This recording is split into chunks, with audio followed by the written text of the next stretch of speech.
কারো হাত ভেঙে গেছে, কারো মাথা ফেটে গেছে, ক্যামেরা ফোন সব ওই জিকে গৌসের ছাত্রদল যুব দলের সন্ত্রাসী বাহিনী সব নিয়ে গেছে। এবং আমাদের একজন ভাইয়ের চোখে রড দিয়ে যখন গুতা মারছে তার চোখ বের হয়ে আসার মতো অবস্থা, আরেকজনের মুখে রড দিয়ে বাড়ি মারছে। এই ভাইদেরকে এবং উনি আমার জেলা সেক্রেটারি এনসিপির, উনি একজন ভাইকে বাঁচাইতে গিয়ে রড দিয়ে উনার এই কনুই ভেঙে শেষ করে দেওয়া হয়েছে। আপনারা একটু কাছে নিয়ে আসেন, আপনারা যদি দেখেন যে এখানে উনার হাতটার কি অবস্থা হয়েছে, এই জায়গায় মানে এটা ধরার মতো কোনো অবস্থা নেই। এখানে মাথায় এই যে রড দিয়ে প্রত্যেকটা জায়গায় বাড়ি মারছে।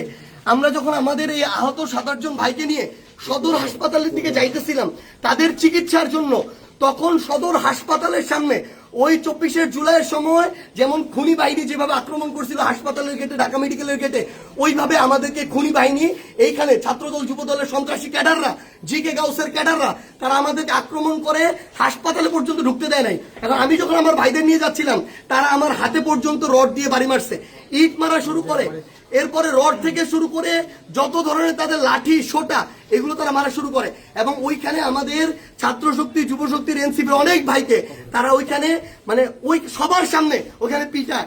এবং আমরা এখানে পুলিশ দেখলাম, আমাদের সামনে থাকা তো দূরের কথা, আমাদের সাথে থাকা তো দূরের কথা, এত বড় হামলার পরে তারা পিছনে দাঁড়ায় দাঁড়ায় নাটক দেখতেছে। এই ছিল অবস্থা। এই যদি হয় বাংলাদেশের অবস্থা, তাহলে তারেক রহমানকে জবাব দিতে হবে। এটা কি তারেক রহমানের সন্ত্রাসী বাহিনী, যেই বাহিনী মানুষের উপরে এইভাবে শুধুমাত্র দ্বিমত করার কারণে, সমালোচনা করার কারণে এভাবে আক্রমণ করতেছে? সালাউদ্দিন আহমেদকে জবাব দিতে হবে। তারা কি এই জিকে গাউসদেরকে এই সন্ত্রাসী কার্যক্রমের টিকাদারি দিয়ে রাখছে কিনা, এর বিচার না হওয়া পর্যন্ত আমরা হবিগঞ্জে আছি। যদি পারে আমাদেরকে মেরে ফেলবে, এখান থেকে প্রয়োজনে আমাদের লাশ যাবে, কিন্তু এর বিচার, এর জবাব তারেক রহমানকে দিতে হবে।